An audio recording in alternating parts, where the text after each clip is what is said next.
The CGA Tour, a podcast unlike any other. Now your host, Calvin Alexander.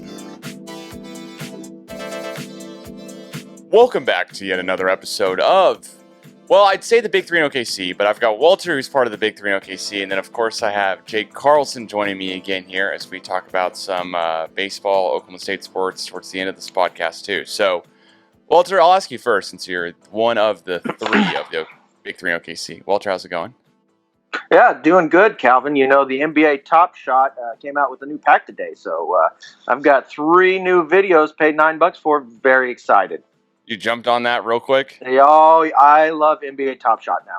That's all I want. Today, I purchased a Lou Dort buzzer beater against the Spurs.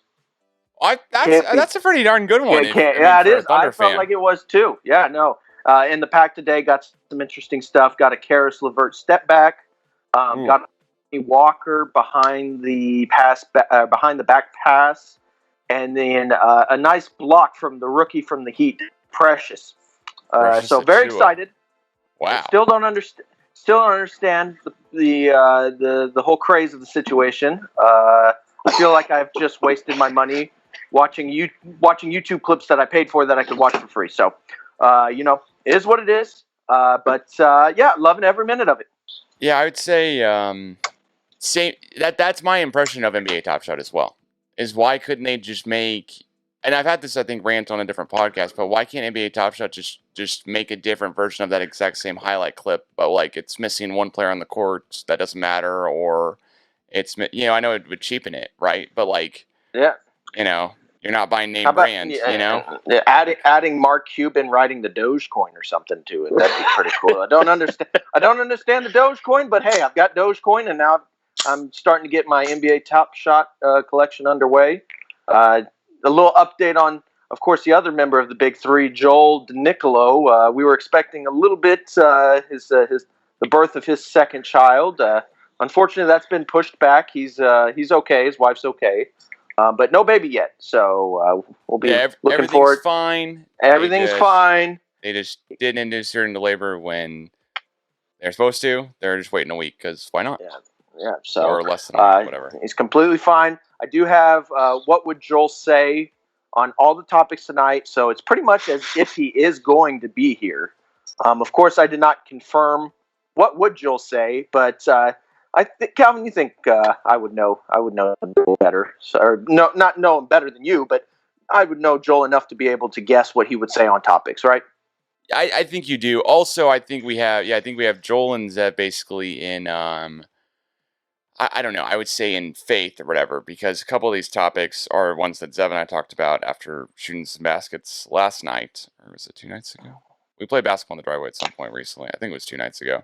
But, and Zev was like, what do you think about Austin Rivers? And I was like, well, you know what? That's a great question, because Austin Rivers lit it up the night after we talked about him.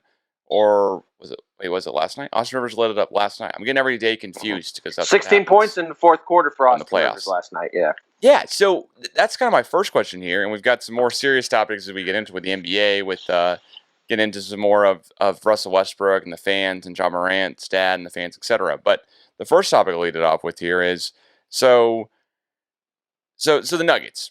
We all know together they were without Jamal Murray. He hurt he tore his ACL, right? Right. It's not an injury you can just come back from. I know from experience, but we're not suggested for anyone either. Is what I'm saying. And then all of a sudden they need better production. They need some more help in the help to go, not only to just stay in playoff contention, but to just keep it going.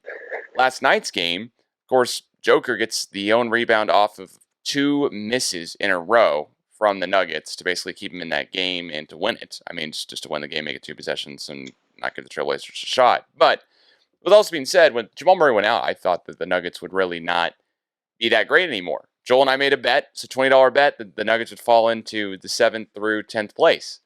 And the Nuggets didn't do that. They actually went up a spot into 3rd, which is kind of on the Clippers, really. The Clippers fell out of the 3rd spot. Nonetheless.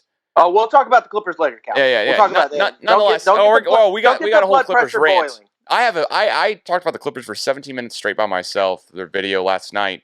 And it's just at the end of the podcast if you guys want to listen/watch to it, whatever. But with all this being said here, right? Nuggets knew they needed production from some guys.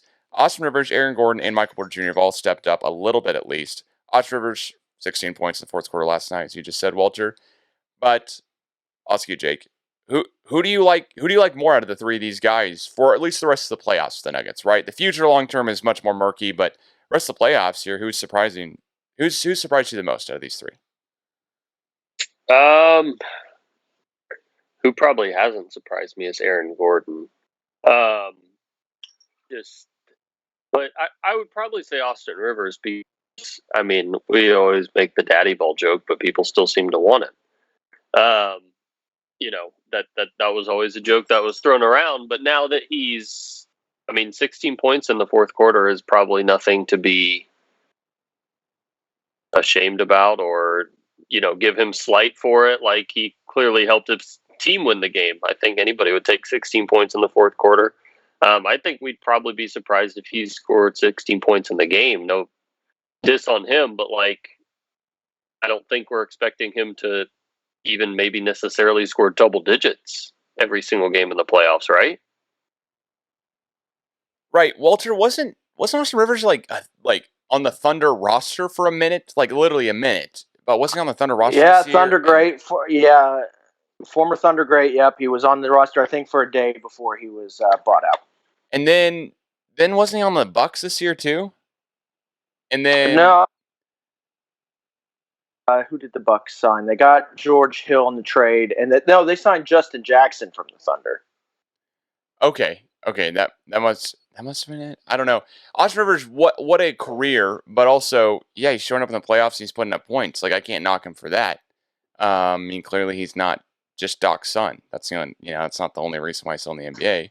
Walter, out of those three guys, who surprised you the most? Yeah, I would go with Michael Porter. The way he's been playing.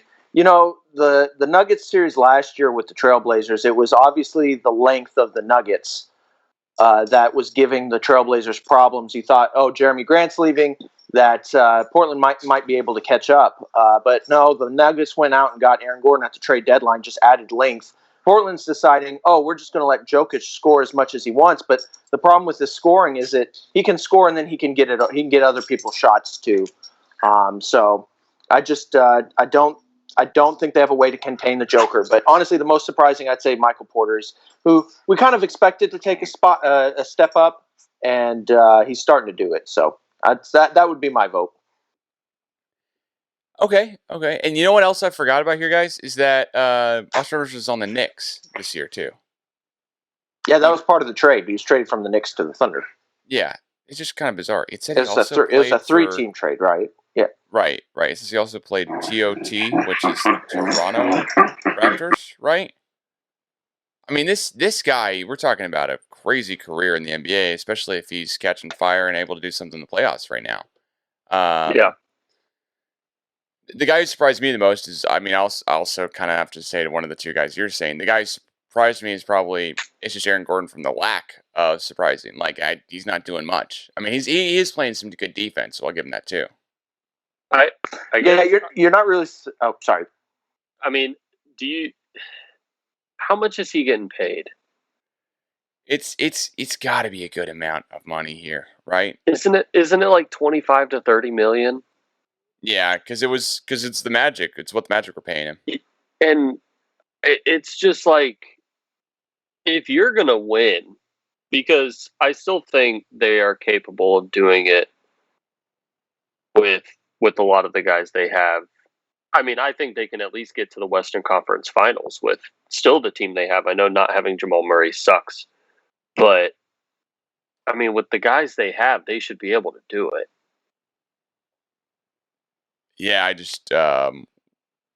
I think they'll win this round if I'm betting, right?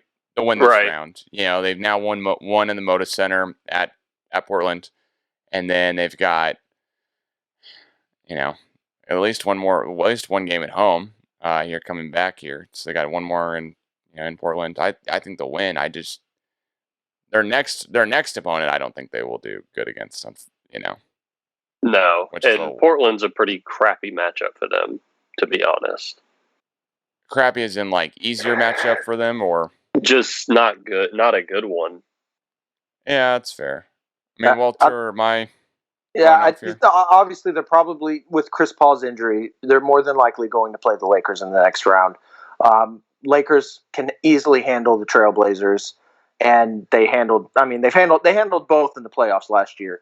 The Lakers have ample big men to take down Joker, and they can handle Damian Lillard. So it doesn't really matter to me, because I think once they play the Lakers, I think the Lakers have an advantage over both of them. Yeah. Gotcha. And just for context purposes, I did look it up. Aaron Gordon's getting paid $18.1 million this year, and next year $16.4, and then he's a free agent. So it's not as high as I thought it was. Yeah, that's basically. I mean, it's getting that Trevor Ariza contract. I mean, the only guy who's really paid a ton of money here for the Nuggets that I'm surprised about is, I say only guy, but Will Barton and Paul Millsap are the only other two that are above $10 million that you wouldn't think are, because Michael Porter Jr. still is so new in the league. Mm-hmm. He's got the $3.5 million contract. So, anyways, yeah, he's on his rookie deal, I think. Yeah, which is just bizarre. Monte Morris is about to get paid though. Wait, Calvin. Before we move on to the next topic, what would Joel say? He would say that Damian Lillard sucks. So there we go. That's his comment. Well, I do have a question for him. If you're speaking as Joel, should the Lakers go all in on Damian Lillard this offseason? Let's see. What would Joel say here? No, I'm going to stick to my subject. That why would he wants Dennis, because Dennis is a better point guard. This is what he's going to say. I'm not saying it. Oh, okay. He says Dennis is a better point guard than Damian Lillard. We need to re-sign Dennis instead of getting Dame showing out for his Lakers here in the playoffs so far, so that makes complete sense. Yeah, so there you go. Does he spite Damian Lillard that much? Oh yeah, Joel hates Damian Lillard. Joel is a huge Laker fan. So he hates Damian Lillard?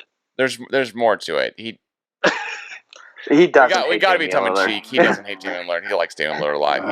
He likes Damian Lillard because Damian Lillard hit the shot over Paul George. Anyways, because that's how much he doesn't like the Clippers / etc. / the Thunder. But anyways, because apparently Lakers Clippers is now a rivalry. For some, it's not. Yeah. The Clippers will never make it. Well, and that's the next topic, though, really, is what's more shocking to you guys? The Clippers being down 0-2 to the Mavericks and wanting to play the Mavericks, or the Mavericks being up 2-0. And I want to set it up a little bit better, just because I had a 17-minute long rant that I'll add to this podcast about this. But with all that being said, the Clippers wanted this matchup. The Clippers have not played the Lakers in the playoffs, period, with these guys. They haven't played them. And they wanted this matchup. Last year, they could not make it past the Nuggets. And so the Clippers said, we're down to play Luka again. They lost in a game against Luka in a buzzer beater, and eventually had to beat the Mavericks in 7 games in the bubble. Why in the world would the Clippers want to play the Lakers in a later round? You guys tell me. I asked you this question maybe yesterday, I think, Calvin. Yeah. So I'll ask Walter. Walter, is Paul George just not very good? Is he just an average basketball player? Oh man, I love Paul George. I love Paul George. I don't have an answer. Not Thunder Paul George, but the Paul George that we've gotten for the Clippers. Is he just a regular basketball player? I mean, the way that they're playing right now, Kawhi had that 40-point game. Yeah, he's playing like an average player. The last 2 playoff appearances. In regular season, he plays as an above average player. But in the playoff, ever since he dunked on Birdman Anderson, it's been downhill since then. So, pandemic P. Pandemic P. Yeah, he coined the term for himself. Oh yeah, I'm playoff P. I gotta say, once you give yourself a nickname, you cannot be further from that nickname the rest of your life. There's an asterisk. He was hurt in the playoff series against Portland when he was with the Thunder. So sure, but okay. So I guess here's my thing too on that. Right, that makes a lot of sense if then the next season or the next year or 2, you're great, like you're amazing, right? Yeah. Like, I mean, if you're like, hey, Walter, hey, sorry I can't come out tonight or whatever, or can't stay out, my headlight's broken in my car, then theoretically I fix the headlight in the car. I know I'm talking about a bodily injury comparing this to an automotive thing, but nonetheless, like, then the next night, like, hey, I fixed the headlight, I should be able to stay out and be, you know what I mean? right? Like, it's a torn labrum. It's not necessarily a knee thing. So, does it change the shooting mechanics? I don't know. He should have stayed with the Thunder. That's all that answers. Oh, that's all that answers. He should have stayed with the Thunder. But I agree for the record. But just the karma of losing to the Rockets and losing to the Thunder, ruining our draft positioning, just to turn around and get the brakes beaten off of you by Luka Doncic is just beautiful, Calvin. It is karma. It is justice. It makes me happy. I really hope that the Mavericks can get the 3-0 lead. I really hope here. So.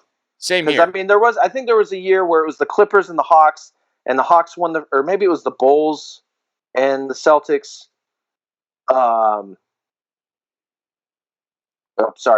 Technical difficulties. The Bulls and the Celtics where they got up 2-0 and they lost. They ended up losing the series, but I'm really hoping that they can get this done. Well, so I had lunch with a Mavericks fan today, and the only thing she had to say is that how much the city is buzzing about the playoff game tonight.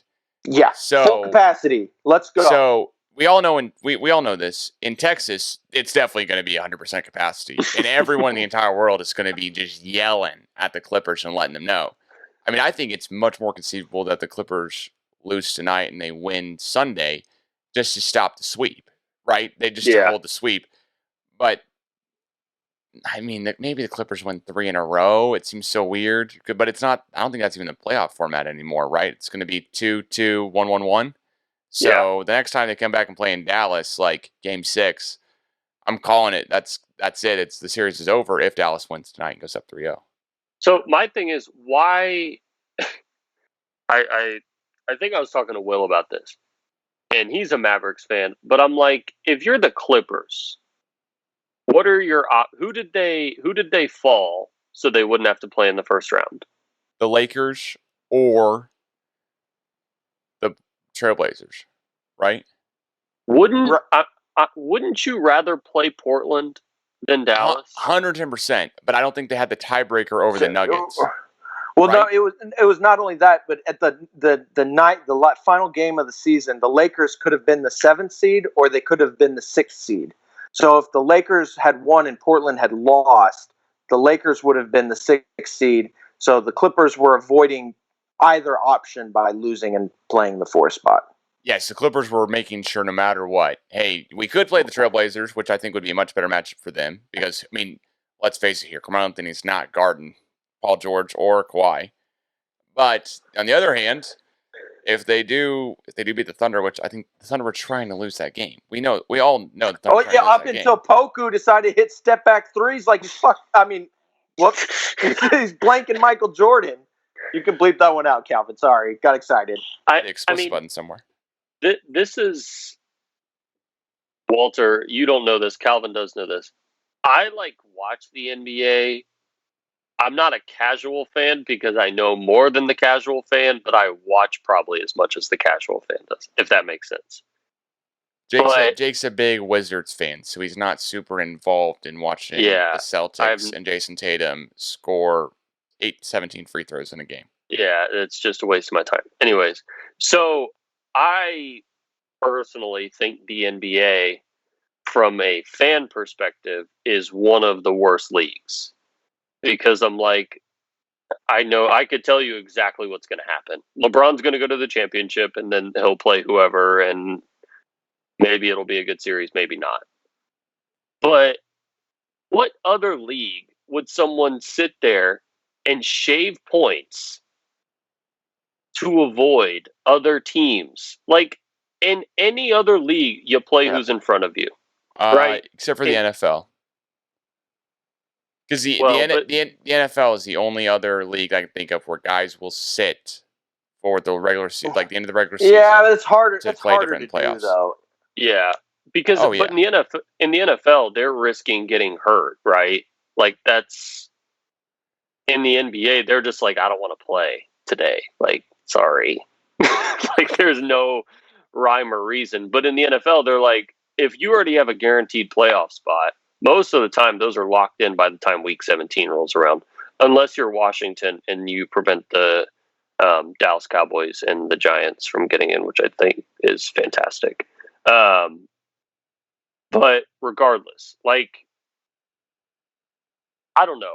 I just have so many problems with that. Like, because then you're just like bringing all this bad juju onto yourself. Like, if you're going to start skipping out on people, like every team, you would ultimately have to play the Lakers anyways if you think you're going to go as far as you think you are. Well, so here's my thought, right? We know the Lakers are coming back from injuries. We know Anthony Davis, LeBron James trying to gel with the rest of the team. The Suns, I think, won game one because of that, but also the Suns were just hot. Yeah, it's kind of a combination. If I'm the Clippers, and they're a good basketball team. Yeah, well, if I'm the Clippers, and maybe this is too much of like the Ringer podcast getting in my head here, because this is their idea as well too. Why not play a team before they get to the Western Conference Finals? We know LeBron James is going to show out in the Western Conference Finals, right? And they're not. I'm sorry, but the Clippers and the Lakers can't play each other in the finals. So even though we can make jokes about LeBron having a losing record in the finals, which Joel, if you're listening, well done. But I mean, I got to say, like, if I'm the Clippers, I want to take on the toughest opponent first off, because I know only as time goes on, the guys who are the two best players on my team are going to need more and more help and rest, etc., over the next couple of series, because they only play, they only play 2/3 of their, I guess they only play 2/3 of the season every year. Like the last time that Paul George or Kawhi played, I mean, I want to say more than whatever games, was not with the Clippers. I mean, I know that for sure.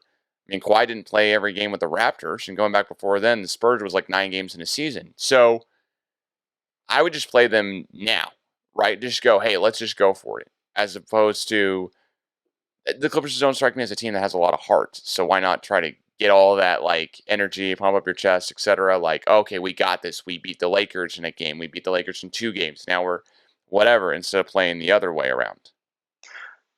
Yeah, here's kind of my thought process a little bit. We all know Kawhi Leonard's going to be a free agent this summer, and let's hope, as Thunder fans, let's hope he leaves, because it seems like the Thunder have maybe pick swap rights, or at least the first round picks for like the next 6 years of the Clippers. But nevertheless, I think the Clippers, when they were tanking to want to play the Mavericks to try to at least get out of the first round, reason being is because I think you can convince Kawhi to come back, having at least made it to the second round to play the Lakers, lose, and then say, hey, LeBron's getting older. He can't keep this up forever.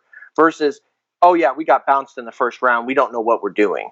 I think it's at least a little bit easier to convince Kawhi to come back. Because honestly, I think there's a good chance, especially if they get swept, that Kawhi is going to leave. Why would you want to come back? This team has nothing. That's the only thing that gives me... Yeah, no, if you're Kawhi, if you're the Clippers, then you tell Kawhi, hey, we made it out of the first round. We lost to the Lakers. LeBron's getting older. It's still going to be your team. Versus, hey, we lost in the first round. There's no reason to come back, which was kind of my thought process as to why they wanted to play the Mavericks. And they knew they were going to lose to the Lakers. The Mavericks, they at least felt a better chance to get out of the first round. Then you can tell Kawhi, hey, we got out of the first round. But obviously that's not come to fold, and it's kind of a WWJS. What would Joel say? It's because of Boban. Calvin, Boban. I mean, but is it the point now where he just wants to pocket the money? Like, is he just now the Mike Trout of basketball, where he's like, who, Boban? No, Kawhi. No, Kawhi. Yeah. Well, no, Kawhi would make more money by staying because they have his bird rights now. But I just mean in general, like, is he just like, that's what I'm saying. So if he's just like, I'm just going to stay because whatever, because I'll just make more money, and who cares? I got to think that if you are the Mavericks, you have to win the game tonight. But I should say it this way, excuse me. If you're the Clippers, you traded all this stuff for Kawhi. So aren't you pissed at Kawhi and Paul George? It's like, hey, listen, we shipped out Doc Rivers. We got you your guy and Paul George, the guy you said, hey, I'll come here if he comes. And now Patrick Beverley is getting told he's too small because he's 8 inches shorter than Luka Doncic, and Luka Doncic is screaming into cameras. Like, this he's doing it in Slovakian, too. Whatever language he speaks, it's beautiful, Calvin. Because this isn't... there's a difference, right? So Walter and I played basketball on Tuesday, Jake, and Luke, the youngest brother, had played like 7 games of soccer, or whatever, at lunch and earlier in the day in PE class or whatever. And then he came and played 21 with Walter and I, and Walter was just scorching the earth with us in the first game. But also, Luke wouldn't come guard me on a 3. And Luke wasn't coming to guard me because I don't make a lot, but I mean, I don't. But Luke wasn't coming to guard me because he was tired. My point here is that we can make fun of Luke. He's a younger brother. He's, whatever. It's a game that doesn't matter too much, etc. We should be just roasting Paul George and Kawhi because the Mavericks still beat Kawhi even though he put up 40 the other night. Like, what can the Clippers do here? I mean, Serge Ibaka's injured and hurt. Played 6 minutes the other night. That's it. And to me, it's worse. To me, this is more surprising from the Mavericks' perspective, I just got to say. Because as much as I want to say, I'm surprised the Clippers aren't this good, I would be surprised if the Clippers were up 2-0 and had won each game by 20. That would surprise me. Like, they figured out a way to lock up Luka. I think Luka's like the next guy. I had Luka in my preseason prediction as like winning MVP this season. And honestly, he might make some ballots, may not. But that's what's more surprising to me is that the Clippers I don't give it up for the Clippers. I don't think the Clippers will sweep a team with these two guys. Like, where's their heart at? And the problem is they got rid because apparently they had locker room issues last year. And, Doc Rivers, whatever. Not a very good coach. Great guy, not a very good coach. Because he just inherits teams that already have superstars. And it's like, all you got to do is make it to the playoffs. Anyways, there was clearly a locker room problem that they already had. And then they bring in Ty Lue, who's also a bad basketball coach. And they don't sign Montrezl Harrell and trade Lou Williams. And Montrezl Harrell is going nuts on the Lakers bench when he's not playing. Like, I'll give it up. I'll give it up for a guy every single time if you're just excited for your team to win, even if you're not doing anything to help him out win. I mean, not help out like he hasn't played a minute the whole game, and he still is passionate and into the game, etc. Right. I mean, he's a traitor and all, but it's like I don't think you have to move. Well, even with Montrez and Lou, the team lost to the Nuggets in the playoffs, so I don't even think that necessarily. But just like you said, Calvin, they gave up all these rights to first-round picks, and then they gave up SGA to the Thunder, too, on top of that. Just think how much different it would be if they didn't give up SGA. If SGA on a rookie contract was on this team right now. But do you think that if SGA is on this team on a rookie contract, that they have won one of these 2 games against the Mavericks? Because I gotta be honest, I don't think it make any difference in that regard. I think they would have been in the Western Conference Finals last year. So last year, I think it might be different, but I honestly think that to me, they have the two. If you are drafting all the players from both teams, right? Are either of you guys before this series had started taking Luka 1 or 2? 2. I would 2. I'd take him before Paul, after Kawhi. Okay, but then how big is that drop from 3 to 4? Significant. I mean, it's gigantic, right? I mean, you could even argue Luka 1. You could argue Luka 1. That's fair. To some people, but like, because realistically, you're talking about the drop off from Paul George to Porzingis, or to Tim Hardaway Jr. I was going to go Tim Hardaway. Yeah, and that's and then Boban. You got to throw the Boban in there. And then Dirk. Boban. Dirk is the coach. Dirk and his wife just sit in the stands the other night at the Clippers game, amongst other cardboard cutouts. Like, what the heck? Anyways, that'll be my last image. Like, the Clippers are clearly just, we already knew this, very poorly run. And we can say this now because they traded for Luke Canard. Yeah, the Luke Canard trade. Good Lord. Would they rather have Isaiah Stewart? That's who they traded that pick for. I mean, but it's like it's not even that. Me too, but they'd rather have Isaiah Stewart for sure. You're paying the dude $64 million. I mean, but and you can talk about this now, so we're good. But like 3 years, $64 million. He didn't earn that in Detroit. No, So I can freely and openly talk about this June 1st. But for right now, I will say this. There's a reason why the Pistons traded Luke Canard. It's because they didn't want to be stuck paying him when the rest of the team was going to be basically just paying Jeremy Grant, Mason Plumlee, right? Yeah. They're at a different timeline. We can all understand that. But there's also there are multiple like Luke Canard. There's more Luke Canards in the league. You can have you can go get a Luke Canard everywhere. You don't need to have Luke Canard as, you know what I mean? There's a bunch of guys who are I don't even want to necessarily get him like a JJ Redick kind of name drop. I don't know who the guy would be. But if you're like, would you rather have Luke Canard or Duncan Robinson or JJ Redick or Dante DiVincenzo or Joe Harris? Harris. I think Luke Kennard's 5th of all the white dudes you can shoot that I've named there. Yeah. I mean, when you include everything together. Walter, I don't know. Are you? Sorry, guys. I'm a little out of breath. Had to let the dogs outside. Usually when I do these podcasts, the wife helps me out, watches the dogs. Dogs needed to go outside. I had to go downstairs. I'm out of breath. What would Joel say, though? I think he would agree with me and Jake. Glad Jake agrees that the Pistons suck. So there we go. Back to you, Calvin. I know that's what Joel would say for sure, as he told me not on the podcast several times. All right. Well, last topic we have here about the NBA here. Well, there's 2 more topics. Who surprised most in the NBA, but we can get to that one later. Really, it's how do we fix the issue right now with the fan interactions with players? To bring everyone up to speed a little bit more, there's a guy who done popcorn in Russ Westbrook's head the other night through like the curtain thing. So, granted, that should have saved him, but it didn't. And when Westbrook was walking down the tunnel, and Ja Morant's dad was yelled vulgarities at in Utah. So another Utah incident with a fan. How do we fix this? I mean, Walter, I'll let you take it first, and then we'll go to Jake in case we're out of time here with Walt. Yeah, and also you have to say the guy spitting on Trae Young was terrible. Yep, that as well. Thank you. I think what you have to do is, first off, you ban the fans for life. Second off, you charge them with some sort of spitting. That's actually a battery. Some type of crime.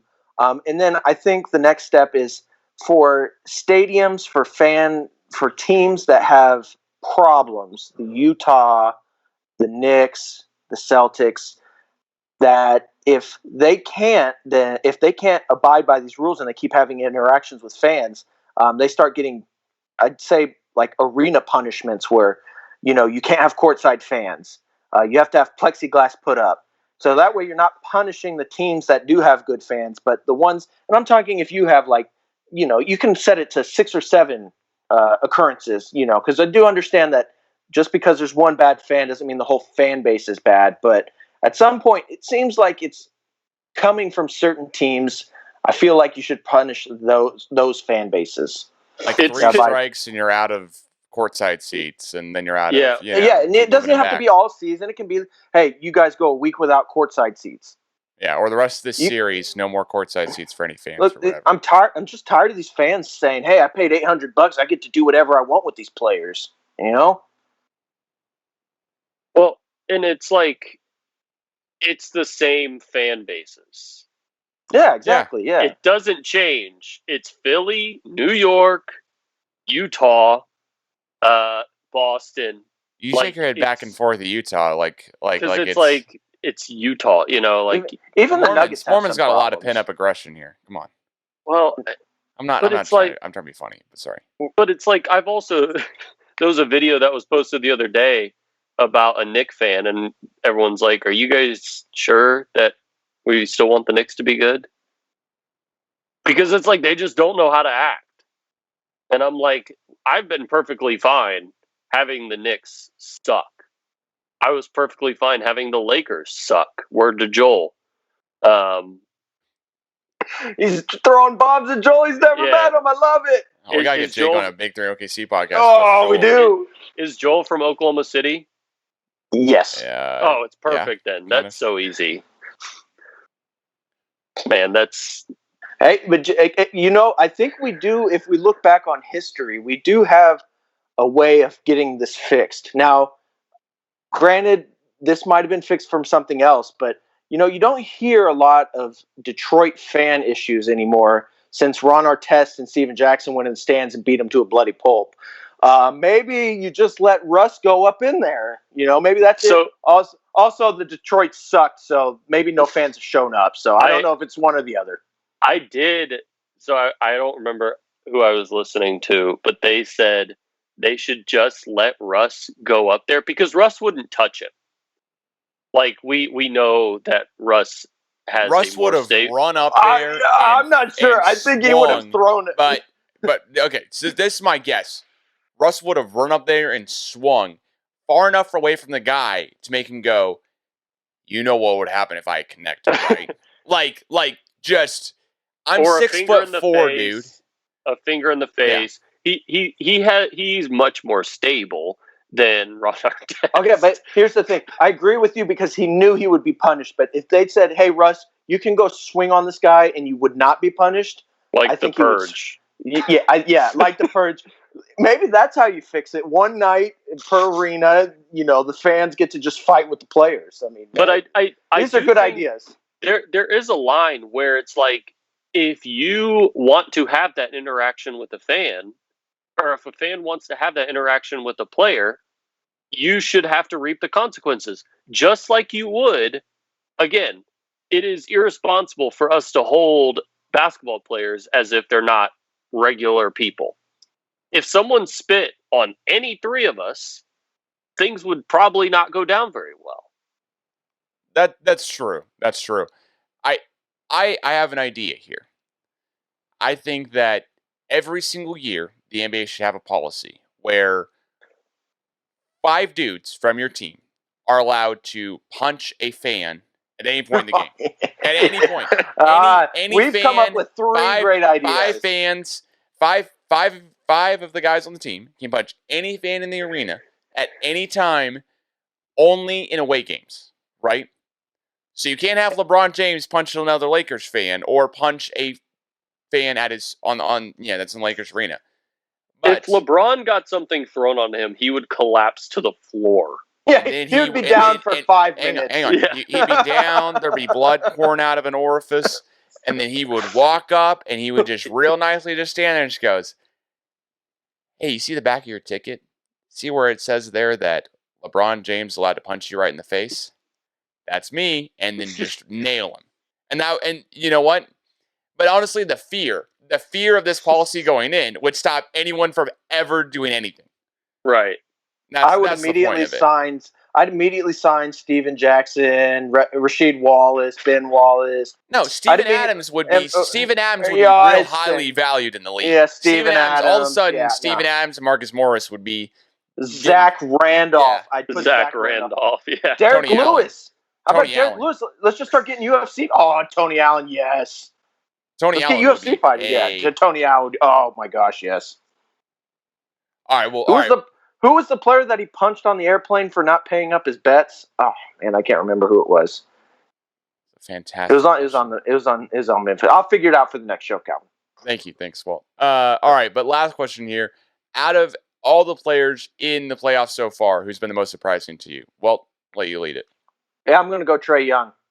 Most surprising. The question's not who's the best, but most surprising. Yeah, most surprising. I was not anticipating a floater at the end of the game 1 in Madison Square Garden. Granted, they lost game 2, but no, most surprising so far is Trae Young for me. Jake, what about you?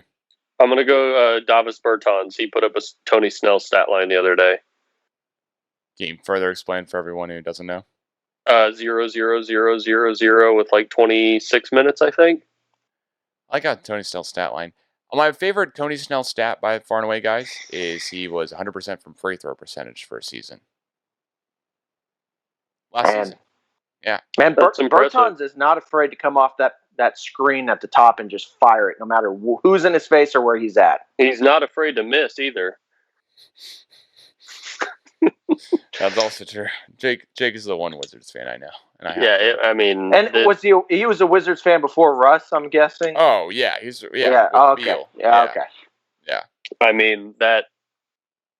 Again, Really, I just feel so bad for Bradley Beal, and then like They've played 2 games where they've been outshot in free throws by like 17 and lost by single digits. Like, You just hate to see it. I can't say anything else besides that, right? And Beal has like 2 free throws, and I'm like, Hey, but they can get it turned around tomorrow, right, Calvin? Game 3's tomorrow? I mean, game no, 3 game is tomorrow. probably tonight Game 3's tomorrow. It looks like tomorrow. for the Wizards. Yeah. That's bizarre. Like game 3. It's on ESPN. It's not like they had travel day or whatever in there. Travel. That'll be. They didn't play last night though, did they? So they have 2 days. Yeah, they. I guess they must, because tonight we're seeing Knicks, Hawks, Nets, Celtics, Clippers, Mavs. This is May 28th here. We're recording this. Oh, Boban, Clippers, Mavs. They got that 2-day rest break for the hour and a half bus ride it takes to get up to Philly, or I guess down to DC now. Well, I mean, hey, Clippers commuting from home just to the arena. They might need an extra day rest. Yeah, seriously. In LA. We'll see. Well, the players who surprised me the most here, I was trying to think about it, gonna make fun of Trae Young, but Walter took the fun out of it, to be honest, just because you're surprised how good he played. And then at this point, I guess, knew he was going to play well, but to play that well, Calvin, and Madison Square Garden was really cool. I mean, John Morant's up there too. He was an honorable mention for me. Yeah, I think that's the most surprising guy to me. Is just 47. That's nothing to scoff at whatsoever. Yeah. Can people stop comparing Trae Young to Reggie Miller? Who's comparing to Reggie Miller? People were saying he's the next Reggie Miller against the Knicks, and I'm like, he's played 2 playoff games against an awful. Yeah, we'll have to see about that. Yeah, we'll have to see. I was like, slow your roll. Like, just because New Yorkers are awful doesn't mean it's this, rivalry against 2 historically mediocre franchises. Never know.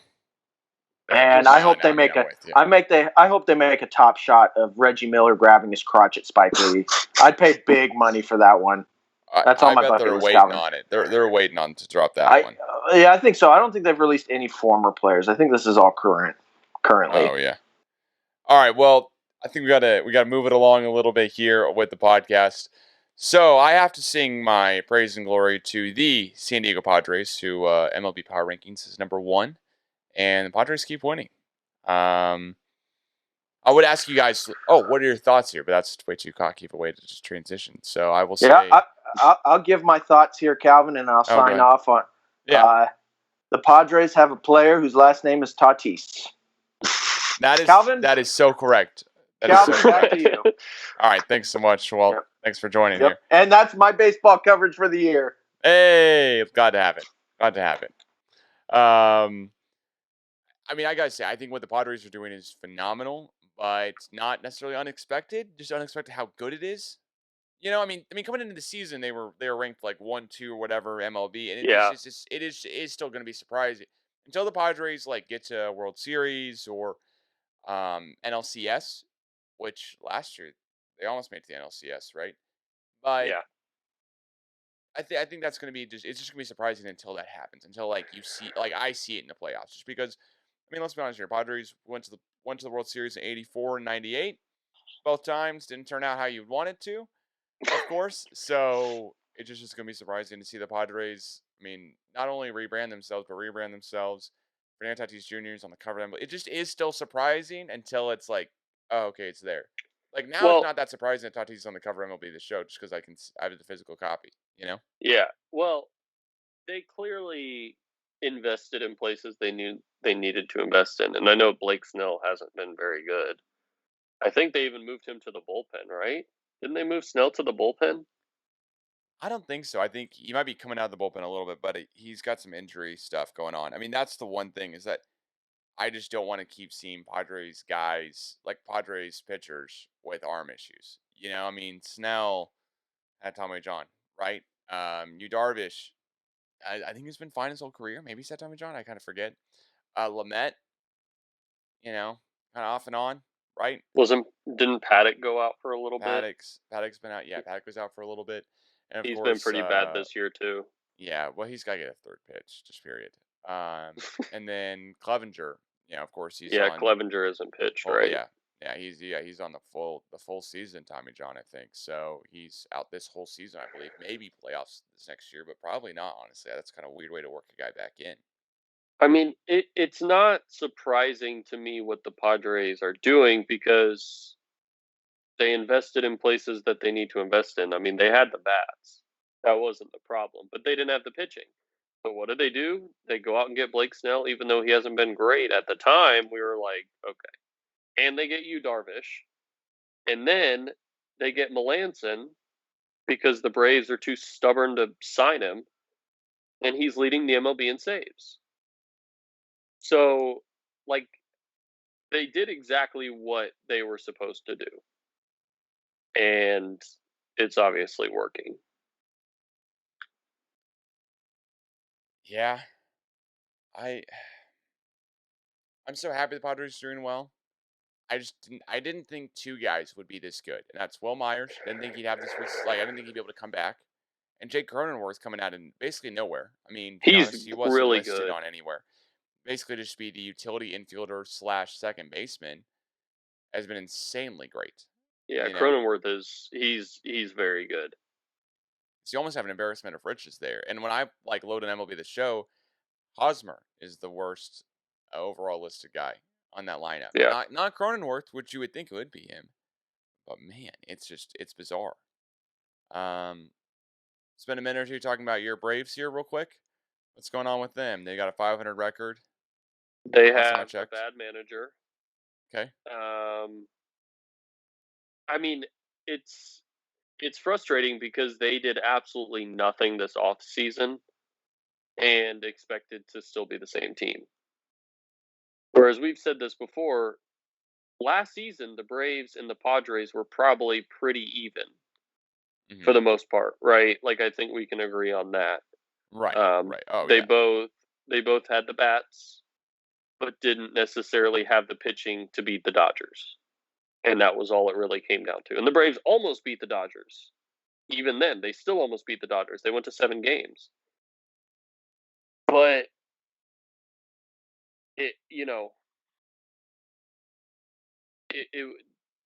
they just didn't get better.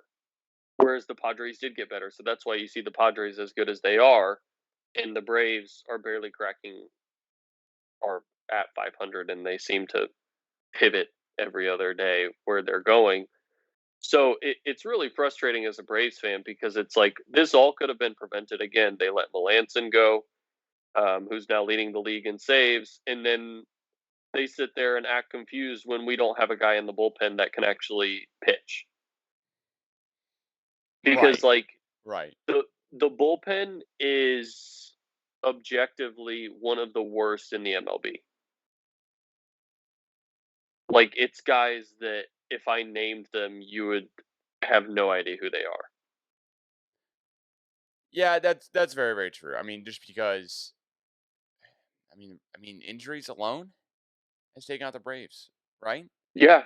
And really bad injuries, and Soroka just got done today, so they said he's out for the year, which there was a whole thing with that. I mean, he tore his Achilles. Okay, he tore his Achilles at the beginning of last year, which started late. So if you're telling me that it's going to take essentially a season and a half for him to come back from a torn Achilles as a pitcher, right? That makes sense, right? Like I don't think anybody would be super confused about that, but it was so weird because our manager was like dodging it the whole time.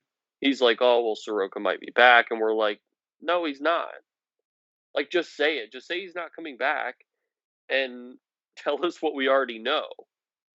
Like, none of us are doctors, but if I told you how many games did they play last year? 60? Yeah, on the dot. And he tore it. It might have been his first start, like opening day. You would not expect him to come back, right? No, you wouldn't. So, I mean, you're telling me, I know in baseball, that's like 200 something games, but really it's only a season and a half. Yeah, which is, I mean, For a pitcher sounds realistic. and he had he had to go get like something cleaned out or something. He had like exploratory surgery, I guess that's what they call it, which sounds terrifying.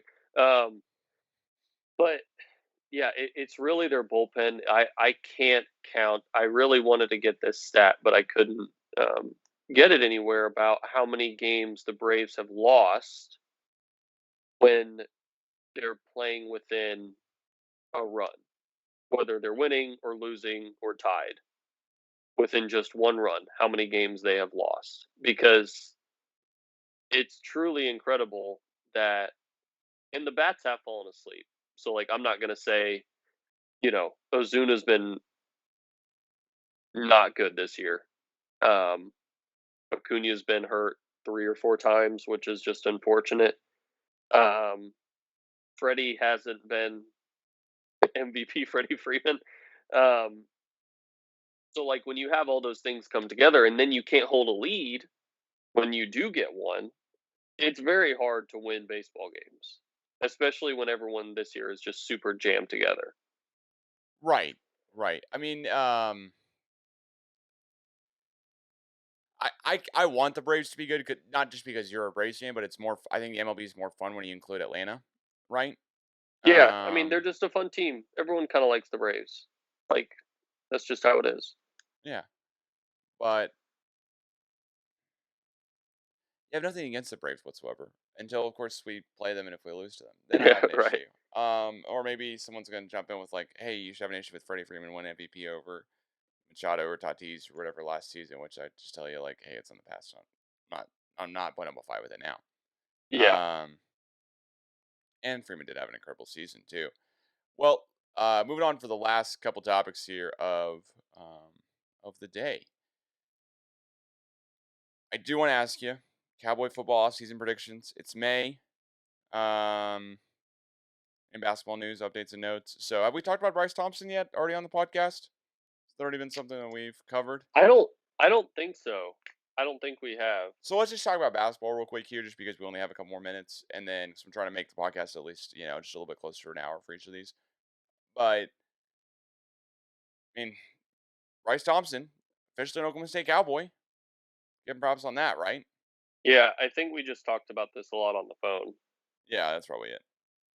Um, but yeah, I mean, it's something to be excited about, especially when you lose Cade. You have another 5-star coming in by way of Kansas, who was hurt a lot of last year, which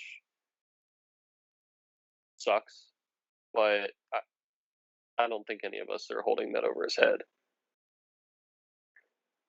As long as he's fine with us beating KU, at home and basically helping us get to the tournament, that started a huge landslide for us of like wins and Yeah, kind of momentum at least. And I'll just pick up and get to the tournament. I think the game right after that we dropped to TCU or something bizarre. But regardless here, that was nice. And I'll say this way too. I think Oklahoma State basketball will be just as good as we were last year. I'm not necessarily gonna be here right now and say that much better.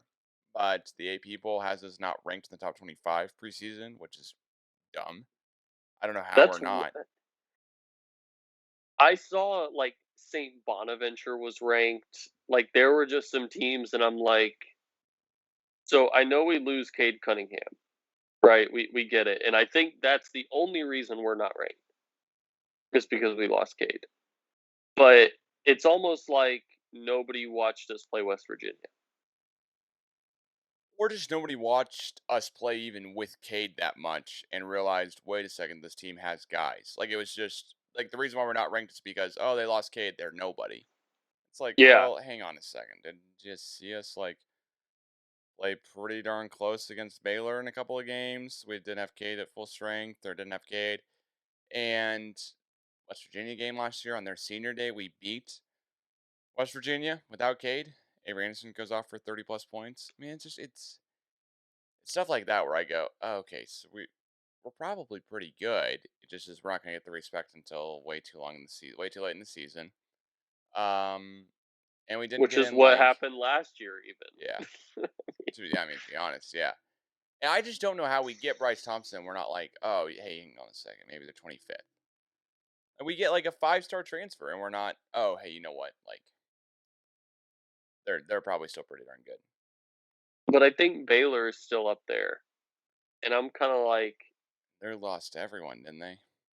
they lost Teague, Butler, Mitchell. Like you're losing those 3 guys, your 3 leading scorers by a landslide, and it's not that I don't trust Scott Drew as a coach or as a recruiter, but it's like you're losing 3 of the best players in college basketball last year. Yeah. And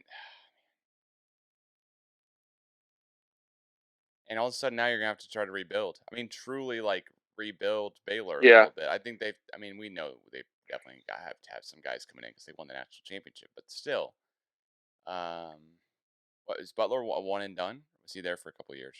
No, I think he was a senior. Senior, okay, yeah. So they're losing guys to the draft. That's how good they were. So they're gonna have other guys coming in. But at the same point, we only lost 2 guys, right? Flavors and Cade. Yeah. So we're gonna be pretty darn good this next season. It just depends on likely. Yeah. That's the weird part. Depends on how much or how good likely is. And I assume Bryce Williams is back, even though we haven't heard anything official yet. I assume he's has the option to wait until literally. I guess Bryce Williams at some point could just be like, "Hey, listen, I know we play TCU tomorrow, but I've opted to go overseas and play." Like, I guess you could say that at any point. Yeah, he could, yeah. But it'd make more sense for him to have already said so, just from schematically and not screwing over a team / making decisions. So I assume he's coming back. We lost Pastrana. Lost assistant coach Eric Pastrana, second or third assistant coach, which I think is a relatively big loss. But at the same point, he went to back where he's from. We're not going to kill Yeah. on that one. That's what we've always said. And it's at Florida too, so it's not like he's going to FIU. Yeah. He's not going to a worse program. He's not going to a worse program to be an assistant. Nothing weird. Just makes a lot of sense if you're, oh, okay, yeah, you get to be maybe the first assistant coach off the bench instead of the second or third. And let me ask you about Cowboy football here, just real quick here as we end this one out, right? Because I think that's the Cowboy basketball news and notes, right? Is there something I'm missing? I don't think so. Okay. I don't think so. Yeah. Football, are we, or are you, I guess, because I know how I feel. Are you excited for this upcoming season? Are you optimistic whatsoever that we can do better than maybe how last season ended? Or do you No. think it'll be worse? I think we'll be worse. But like, how much? Probably not much worse because Gundy's teams only get so much worse or so much better. There's not really you either win 10 games or you win 7. That's where you sit. Mark Richten this thing out. Like you win 10 games, you win 7 games. Who we're going to beat, don't know. Who we're going to lose to, don't know. I think we know who's playing quarterback. And he didn't look any better last he didn't look any better last year. We lost a very good receiver. We lost a very good running back, but last year I don't really count because he didn't play a lot. And when he did play, he just didn't look Chuba never looked fully healthy. Yeah, Tylen honestly led the Big 12 in receptions and didn't play every game either. So yeah. We have LD Brown coming back. We have a lot of our safeties coming back. I think our defense might be good for a Big 12 defense. Yeah, that's a good way to say it. But I don't know how you can watch last year and come into this year and go, you know what, I really trust our quarterback situation. I think either quarterback situation is going to fall a lot on, do we have a pass catcher that we don't know about a ton who's going to just provide big, huge plays and come out of the woodwork for us? That's usually what happens. Usually it's like, hang on a second, Tylen Wallace, oh my gosh, we picked up right after James Washington left, and then it's got to be Presley, right? See, Presley or Johnson, right? I think Johnson's the one who's been on a lot of some of the graphics, Braden Johnson. So we'll see. And they both do different things. So I hope they actually mix that up instead of just doing the whole like, hey, Braden Johnson, go play on the right side, and I guess we'll just throw jump balls to you and see how that works out. Yeah, I hope we get away from that a little bit, but at the same point, I think the season's going to rely almost all on Spencer Sanders' ability to feel comfortable in the pocket. Here's a Because, good yeah, question. How short is his leash? depends on how Shane Leonard looks this offseason, I guess. Because his leash has to be super, super short, I would think, of no matter what. And if Right? Shane I doesn't mean, look that great, then it's probably a little but bit longer. Shane looked fine last year. Yeah. So, like, based off of what you and I have seen, not inside the practice facility or whatever, I mean, you've got to imagine if, we play our first two gimme games or whatever, and then go up to Boise, right? Yeah. If, Missouri State, Tulsa, and then at Boise. I mean, even Tulsa, because, like, you know, you and I have seen us look bad against, not even counting Central Michigan, because that was a whole different thing, but, like, you and I have seen us look bad against teams that aren't very good. Hmm. And it mostly comes down to quarterback play. Yeah. So, Mostly. so I think that Boise State game, we'll know if Spencer Sanders is anything. Yeah, because eventually you have to call it. You have to say, okay, this is going to be the guy or this is not going to be the guy. And the Big 12, every single year that OU wins a championship, and then I hear about Sam Ellinger, every 5 seconds. Is that the guy, right? Or am I saying? Mm. Sometimes I get him mixed up with what the other guy, Shane, Michelle, or whatever. Flash in the past there. But yeah, I mean, the more I hear about Sam Ellingworth and whatever, then I just go, listen, this has literally been OU's conference for a little bit now, like a while, probably, decade plus, 2 decades. Yeah. And it's just literally been about OU quarterback play. And then a year or two when KU and Missouri had something going on, and then right back to OU quarterback play. But OU's had good enough either guys transfer in their past 3 guys who've attended Heisman Trophy ceremonies or have won Heisman trophies or transfers. And it looks like Spencer Rattler is going to have a contention. Not even to be a dark horse, just as a sophomore, I think he's redshirt favored. sophomore. To go win a Heisman. And I mean, we know he's going to put up He'll put up stats. godly numbers. Yeah, it'll just be Yeah, insane. but I just don't. I don't know about you, but like going into the season, like based off what I saw last year from Sanders, if he come, if we get him this year and he's not very good, and he gets benched in a couple games, he won't start next year. He shouldn't, at least. I gotta think that's the thing. He should And not and start, depending on how he does this year. and he'll be a senior. And it's like I don't know how long. I mean, I hate to say it, but he lost us the Texas game, like straight up. And what that was it the Texas Tech game 2 years ago He lost where us that one too. He had he had like five turnovers in turnovers the in the first first. half. Yeah. And I hate to rag on him, but it's like it. I know it. I mean, since last football season to now has felt like an eternity. I don't know about you, but like from what November to today, like I feel like I don't even remember OSU football season from last year. I couldn't tell you who we beat in our bowl game. I know we poured Cheez-Its all over ourselves after we beat Miami.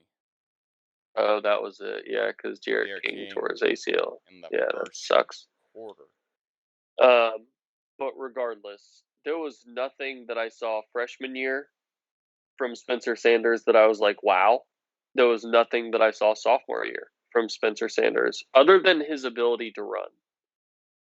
His running ability is unprecedented. I think he's an incredible runner, but he just can't hold on to the ball. Like that's If Mike Gundy and Tim Rattler and OSU offensive coordinators have not put Spencer Sanders in front of, and it sucks to say this, but I'm not going to go around it, Kyler Murray highlights and just being like, hey, this has got to be the way you play. You've got to play like this element of a guy, which is a Heisman Trophy winning guy. But this is what you need to try to do. You try to Yeah. scoot out of bounds for first downs. You need to try to kind of weave through traffic when you have plenty of room. But you need to not take any big hits whatsoever and just take care of the ball. Don't take big Yeah. hits. Take care of the ball and get extra time. Because, like I said it last year, and I'll say it this year too. Okay, so it's incredible. We had a second or third round draft pick, second round draft pick, Tevin Jenkins to the Yep. Bears. We had an offensive lineman get drafted second overall last year, except for the fact that we had a quarterback get injured because of bad offensive line play, because they couldn't hold up the pocket. That's how St. Yeah. gets injured in the first place against Tulsa at home. So you would hope that Shane Illingworth would be a worse quarterback because our offensive line isn't the greatest. That Spencer Right. Sanders would be that much better because he can create time in the pocket.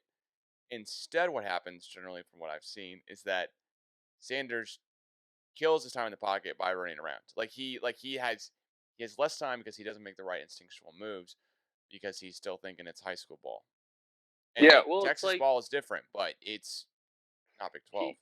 he just doesn't have those like instinctual things when he is moving, or even when he is in the pocket, like Kyler Murray, like Deshaun Watson, like Mahomes. And I'm not even saying he has to be remotely close to those guys because they're elite with decision making and how they operate. Yeah, we're talking But about it's like, starting NFL quarterbacks who are yeah, top 10 in the league starting NFL quarterbacks. Top 15 right. easy. And so, but it's like he can't even do those things. He just can't take care of the ball. He can't make the correct passes.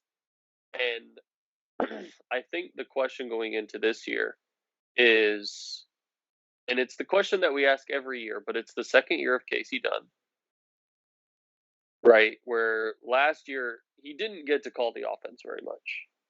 You and I know this. Definitely did it's not this, look like it for anyone who wants to combat that idea. yeah, you know, the, ironically, the only person that I feel like we've really seen call the offense is Gleason. Mm-hmm. Because Jurisic didn't get to call a lot.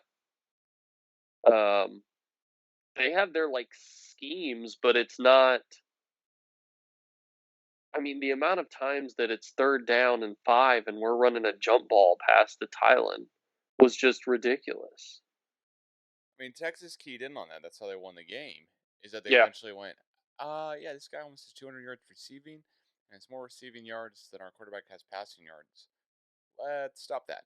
And then once they did that, that was the game. It was over, and so I wonder how that dynamic. That's probably the big question on how good Spencer Sanders can be, because I will say I don't think it's all his fault, and I That's don't think true. you would either. Well, and our offensive line's not good enough, especially at run blocking, to do this. But I'd almost be interested to see us run the triple option with LD Brown and Presley back there, and just try to get some yards downfield, mix it up, show the Big 12 that hey, we're not just gonna pass it all day, every day. If our best player on offense, which I actually know our best player on offense returning is LD Brown, so our best player on Absolutely. offense, get him the ball more often. I mean, football's a game where you play until you get injured. Give him the ball until you see something you don't It's like, and then change it up from there. it's just so odd because when you think of like OSU, you think of getting the ball in space. When you think of just the Big 12 in general, you think of getting the ball in space, getting it to your fast guys. We don't do that anymore. It's like a half-ass like offense. Like you and I could go out there and call the plays that they call. Well, what happened to the James Washington sprinter speed? That's, I think, what we got to get back to. And I think Presley's got that speed. And Braden Johnson might have that speed too. That's true. That's true Because because the James Washington adjusting the ball, but also throwing underneath. it to Yeah, your like actually running routes. that's true too. Like I mean, we saw Chuba just ran the ball up the middle so many times, which granted it worked that year. So it's hard to fault that. But like run a read option with LD Brown or some. something. And they're going to have to do that. It's not just going to be lob the ball up to Braden Johnson and throw bubble screens to Presley and run dives with LD Brown, because if we're being honest, that has been the extent of our offense with interchangeable players really since Rudolph and Washington left, since Jurisic left. Yeah. It's because our offense is just stagnant. We don't do There's much. And I don't think it's on Sanders. And I don't think it's on Illingworth either. no. But it's like, if you look at, for example, I know like Lincoln Riley is like incredible when it comes to his play calling and play design and stuff.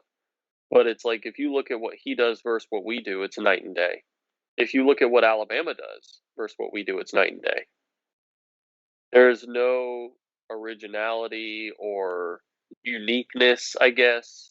Not really an identity. They're just kind of like, all right, roll the balls out and let's go play, I guess.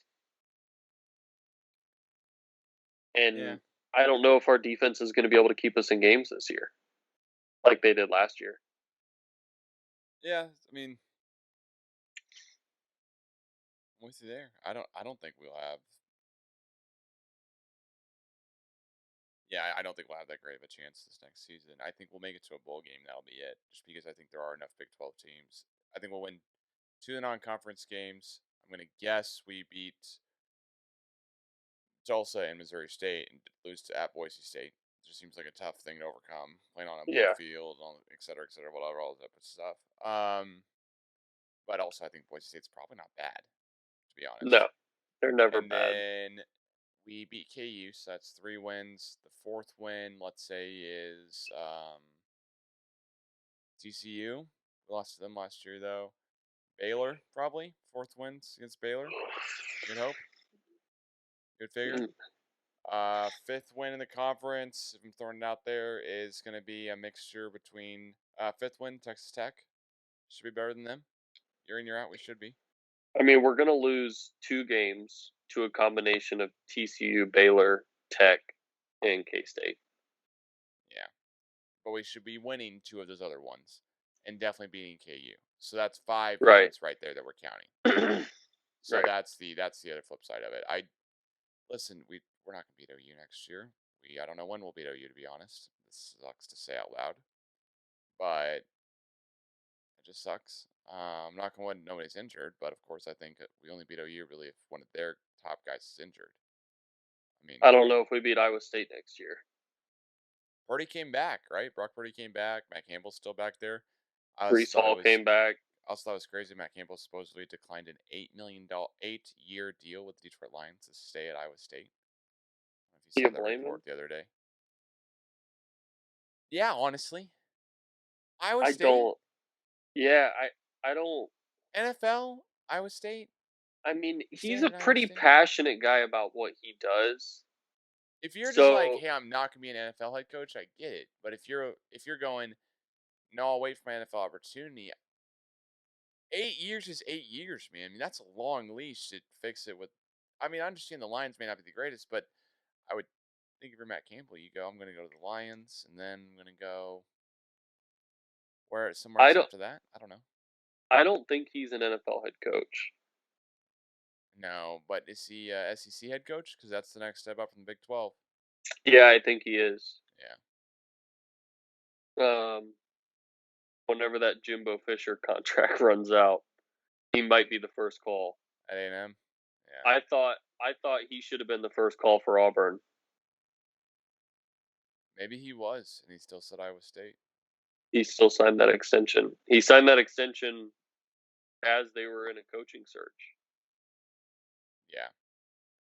Well, maybe he stays Iowa State until literally it's one of the Blue Bloods calls. Or it's USC. It's the only other team.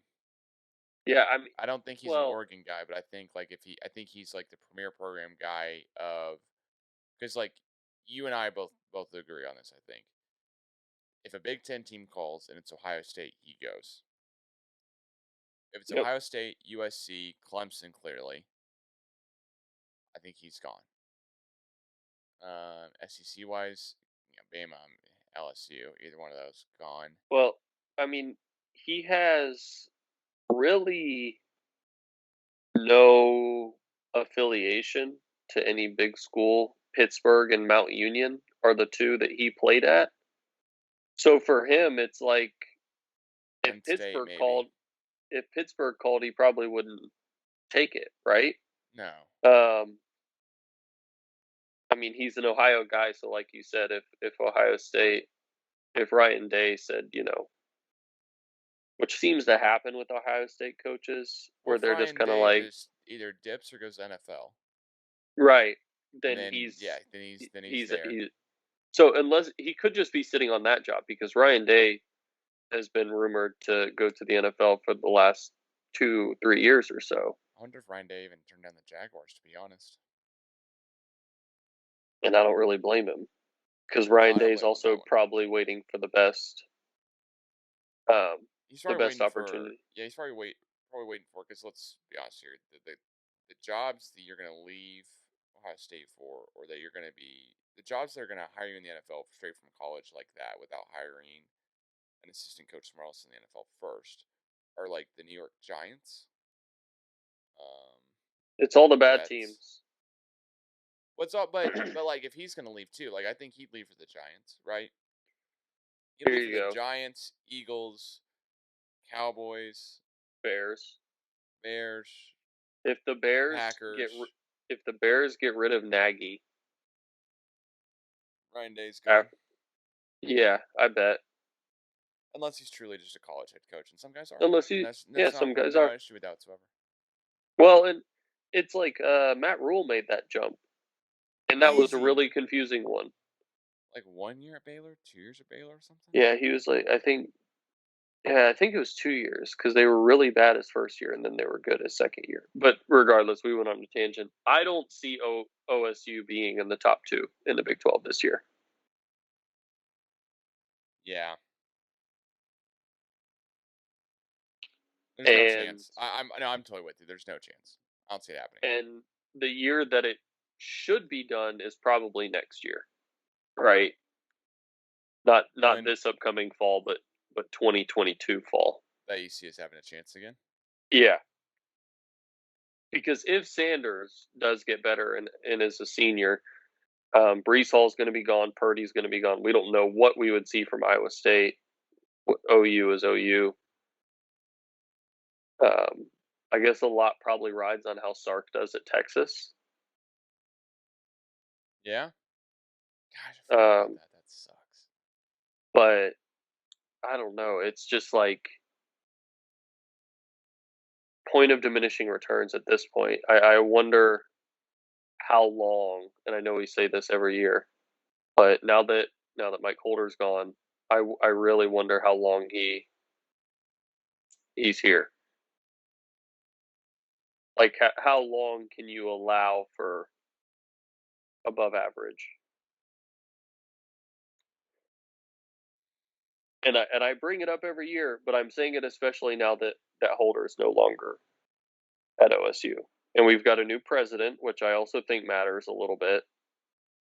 I think there's a lot of factors that go into that. Yep. Yeah, I don't think Gundy's long for the... I don't know. I guess I don't think Gundy's long for staying with OSU for that much longer, I guess. Right? He'd probably retire before. Oh, yeah. I think he'd retire. He would just retire and then do whatever. Yeah. So. But OSU baseball is up 5-0 in the first inning. I'm actually about to turn off this podcast, upload this sucker, and then drive down there myself. If Lexi Bulwark will answer my call here and join me, I don't necessarily want to just chill at Oakland State game out myself, but man, I would go, but I don't think I'll make it in time. I think Atlanta to OKC is a tough flight after the game started. But hey, I mean, Cowboys bat around in bottom of the first and take a 5-0 lead into the second. That's 3 minutes ago. So, man, that was, oh my gosh. I guess the only other thing I'll say here is shout out to the Sooners for leaving the Big 12 tournament as early as they did. 2 games in a row, they just dipped out. I mean, they lost to OSU and then had to play Texas. That is brutal. Yeah. Like, they should have played West Virginia. West Virginia should not have beaten Texas in that game. Because I got to say this as an OSU fan now. Texas is number 1 in the Big 12 in baseball. As they're almost every year. But for West Virginia to beat them 3-1 and then Texas to go on the loser side of things and then play OU. Now all that's going to happen is that I would knock on wood here. If OSU's up 5-0 against the 8th seed. Is that OSU is going to beat West Virginia today, hopefully. Again, knock on wood. And then after this game, OSU's just going to be waiting until they play Texas again tomorrow. Like, because West Virginia will play, I think, right after this game tonight against Texas. And the winner of that will play OSU. Because once you lose 2 games in a row, you're out. Or 2 games period, excuse me. Yeah. Texas already lost 1. Oh, wait, I'm supposed to go like this. This is the OU thing now, by the way. This is the OU thing. They don't do this anymore. They don't do Horns Down. They do number 1. Because 1 university, 1 school, 1 way to lose. Anyways, with all that being said here, thank you so much for listening to the latest episode of the CGA Tour podcast. Next up here will be a clip of me talking 17 minutes straight here about the Clippers. So stay tuned for that, and we'll catch you guys again soon. Peace. See ya.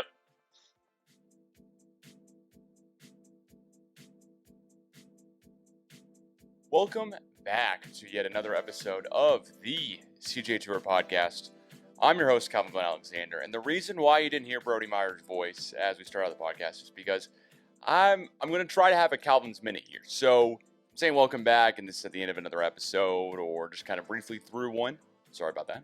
But with all that being said, regardless here, there is definitely a topic that I think should be brought ahead to everyone's mind, which has been a talking point throughout the NBA, especially as of Wednesday night, when, of course, Luka Doncic beat the Los Angeles Clippers again. And then that's my point in this. Where do the Clippers go from here? So at some point, I'll bring it back to the main topic of where the Clippers go from here. But with all being said, I want to make sure we bring every single person in the entire world up to date here when it comes to the Clippers. So, Paul George, Kawhi Leonard both leave the teams they were on. Now, Paul George, I would say, wasn't in a great situation ever. I'm a loyal and dying true Oklahoma City Thunder fan. But with all that being said, I am fully aware that a Paul George, Carmelo Anthony, and Russell Westbrook team may not be winning the West. I'm aware. Hey, Paul George, go out to LA. Go play with Kawhi Leonard. They have a great roster, had a great roster, had to trade away SGA, but that was pretty much it. It was SGA and some picks to Oklahoma City, and some other stuff to make everything work, to be honest, right? Then, of course, Oklahoma City gets into it and goes, okay, you know what? We're in full rebuild mode now, but let's play out this one more season with Chris Paul. And the Thunder end up finishing where they at least take the first round series to Game 7. The other team also took their first round series to 7 games. Oh, yeah, the LA Clippers. Now, the Clippers won their series. Kawhi Leonard joins after coming over from the Raptors, where he was beloved. He hits the shot over Joel Embiid, the one that bounces 6 or 7 times in the Eastern Conference Finals, takes him to the finals. And then Toronto Raptors, the Drake 6, they get their first championship. And, hey, it was a spectacular one. Granted, the Warriors were injured, but we're not talking about that. I mean, a championship's a championship. COVID's happened. Other things have happened. I'm not discrediting championships. I'm not into that right now. That's not what this is about. Not even going to keep bringing it up, right? Knock on wood. But with all that being said here, the main point I have is that Kawhi Leonard left a team with Kyle Lowry, Marcus Gasol, Serge Ibaka, who is now in LA with them, which is all funny, and several other pieces that would have helped them win championships. Fred VanVleet, I don't know, seems like another all-star. OG Anunoby, seems like an all-star, possibly in the future. Maybe not now, but who knows? Pascal Siakam, another great player who would have played definitely the 1-2 punch with Kawhi, right? Who could have been the versatile defender to come in instead of Paul George. And hey, listen, Toronto is not LA. No one's going to tell me it is. No one's arguing with that, right? We're not having that conversation. But if it's really about you want to play in the best city in the world or, your city, right? I mean, whatever it is, right? You want to go home, all type of stuff. I'm not going to discredit you there. I will discredit you from the fact of, hey, I'm going to go to LA and I'm going to bring Paul George with me. Paul George, career wise, I'm looking at all this right now, per game has a better points per game than Kawhi Leonard. Kawhi Leonard's defensive specialist, though. So, I back off. Paul George, also defensive specialist. So, I don't know. Seems kind of odd. Other thing, Paul George joined the league 1 year before Kawhi Leonard, and Paul George was playing, of course, with the Pacers in 2011 on a team where Danny Granger was the guy for a little bit. So kind of a lot of it, and then it became Paul George's team, et cetera, et cetera. Roy Hibbert, that whole series against the Miami Heat, right? And then maybe against the Cleveland Cavaliers. Kind of forget the timeline with LeBron James changing teams. Seems like all the time. Shout out to you, Joel. But all that being said here, right? If you're looking at totals from games started, games played, efficiency, everything, you're just going down it. Field goal percentage wise, Kawhi Leonard for his career has a almost 50% field goal percentage wise. He has .493. Paul George has a .436. So respectable, still pretty darn good. 3-point percentage wise, they are tied. They both have a 38.4% 3-point percentage shooting. So maybe asking yourself, where am I getting with all this, right? Where do the Clippers go from here? What's next up for them? Why am I comparing Paul George and Kawhi Leonard to each other, and how maybe Kawhi should have definitely stayed in Toronto? And notice how I kind of slipped into that a little bit of maybe to, he should have. All that being said here, I don't know what the plan is from here from the Clippers. And where they should go from here, I'm going to answer my own question here in a second. But if you're Kawhi Leonard, you have the Lee Jenkins guy who comes over from Sports Illustrated, who's going to help kind of massage the team morale and have all these, press pieces and articles, all the stuff. You have the new jerseys that are written with a really cool script that looks like it's from Grand Theft Auto, but hey, it's still a cool script logo. I mean, I'll give the Clippers that. The rebranding is cool. I'm not going to say it's not. But you're the hot flashy new thing 2 years ago. Both these guys go there signing 2-year deals, 2+2. So they already had deals going in, or they signed 2-year deals. I kind of forget exactly how it happened with Paul George. I think he had a 2-year deal. He could sign the +2. He can sign an extension at some point. Kawhi Leonard signs a 2+2, I believe it was. So this offseason, Kawhi Leonard is a free agent. Is not on the books. He has a player option. Paul George is signed with the team. He is re-upped. He has entered the okay, we're signed here for a while. But he's home. Hey, he's home. Always dreamed of playing in LA, et cetera, et cetera. I believe at one point he dreamed of playing for the Lakers, but I'm going to leave that alone for now. Come back to it later if needed, but probably not. The other things you're looking at between these two guys is that Paul George is 31. He's been in the league 10 years. Kawhi Leonard is 29, been in the league since 2012. So, 9 years, right? Doing my math correctly here. And the second best player on this roster, as I look it up and down, and I really try to think about this, right? Second best player, if it's not Kawhi Leonard or Paul George, vice versa, right? But let's say Kawhi leaves this offseason, okay? Let's just throw it out there as an idea. Then all of a sudden, you're sitting there with Paul George signed through 2023-2024 at $40+ million a year, goes up to $45 million a year in that last year of the deal, with a player option. He's guaranteed $162 million until the next 4 years, including this season. Kawhi Leonard's gone. You have Marcus Morris, 31, signed till 2023-2024. I can almost guarantee he will still be on the team if he wants to be, right? Patrick Beverley, who Luka Doncic is eating alive and looking for in his pick and rolls, is signed through next season. Serge Ibaka, player option after this season, so he might resign, he might go, who knows. Rajon Rondo, 7.5 mil, signed through next season. That's it. Zubac has a team option in 2022-2023. And I'll get to my point here in a second. I know I'm keeping everyone's, holding their breath here. Luke Canard, 24, just like Zubac, signed through 2023-2024. And the only other 3 guys on the roster who are signed after the end of this season are Terrence Mann, who's 24, Daniel Oturu, I'm pretty sure he picked up a do not play so far in the playoffs, and Yogi Ferrell, who is on a non-guaranteed contract, but could be right. after the season. The rest of the guys, DeMarcus Cousins, which, come on, we know that. Reggie Jackson, Nick Batum, and Patrick Patterson are all gone after this season, at least as far as their contracts go with the Clippers. So, back to my original point here. What do the Clippers do from here, right? Where do they go? The first thing they have to do is re-sign Kawhi Leonard. That's first and foremost. That's exactly what you got to do. Second thing you got to do is you got to operate this team like you are the Lakers and you're LeBron James. And basically, you're LeBron James coming to any team. Originally, whenever Kawhi came over in the first place, that's exactly what they did. They said, hey, you know what? Kawhi's coming over. Let's go get Paul George. Let's go get that second superstar to team up with him. We'll trade everything in the future. I mean, the Lakers got Anthony Davis that way. They traded their future, mortgaged it for Anthony Davis. And the Clippers said, hey, well, we see you there. We can do the same thing. Mortgage our future, but also a player that's really got a lot of upside in SGA. Let's be honest here. If you're choosing it, Lonzo Ball or Shai Gilgeous-Alexander, I think the consensus is Shai Gilgeous-Alexander, without a doubt. Maybe not league-wide, but should be, right? It's got like 90 of 100 people saying that. And so the Clippers give away a better player, but they also get Paul George. Paul George, hey, he had the torn labrums in both shoulders against Portland Trailblazers in that series where he got knocked out and Damian Lillard waves him goodbye after hitting a three-pointer from, three-quarters court, right? In between that thing is halfway in between the half-court line and the three-point line when he throws that up. And hey, you know what? It went in. He's got the smug face afterwards, like, I really did that. Good for him. Not knocking him there. The other things I will say here, though, is that the Clippers don't really have a ton more to mortgage here, but they really have to get Kawhi back. So you got to get Kawhi back. You got to use whatever other assets you have on the team, right? Do you go ahead and trade Zubac?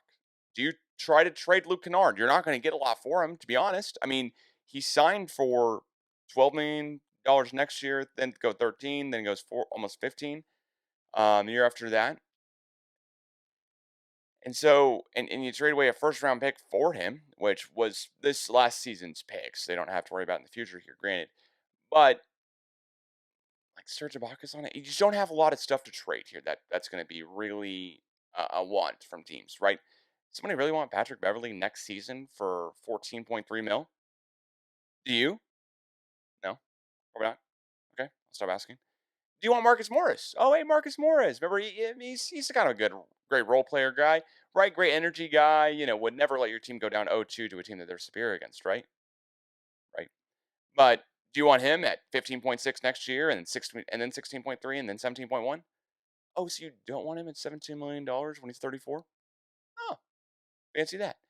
So they got to trade away more of their picks. They couldn't have traded all their picks to the Thunder, but Sam Presti held him over a barrel and said, I'll take every single pick I can get from you right here, right now. Did that, moved on. So you've got to do more trades, but you really just have to go after the free agent pool. And that's the main thing here, is that the Clippers have to somehow show up in the playoffs here. Because I'll tell you what, LeBron James, he may not win a championship every single season, but Joel would back me up on this on the Big 3 OKC podcast, which is this will probably be at the end of, I would assume. And Joel would say, hey, you know what? You know what happened, Calvin? LeBron James makes it to the finals, or he's injured.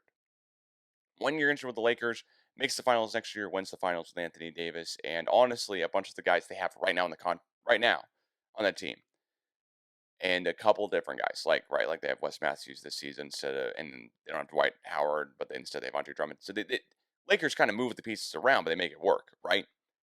But how in the world do the Clippers go, hey, you know what? How do we get Blake Griffin? Listen, Blake Griffin on a minimum deal would help them out right now. It'd be somebody else on the team to play some defense. And you don't want Patrick Beverley guarding Luka Doncic. So you got to man up here, and you got to say, we're Kawhi Leonard and Paul George.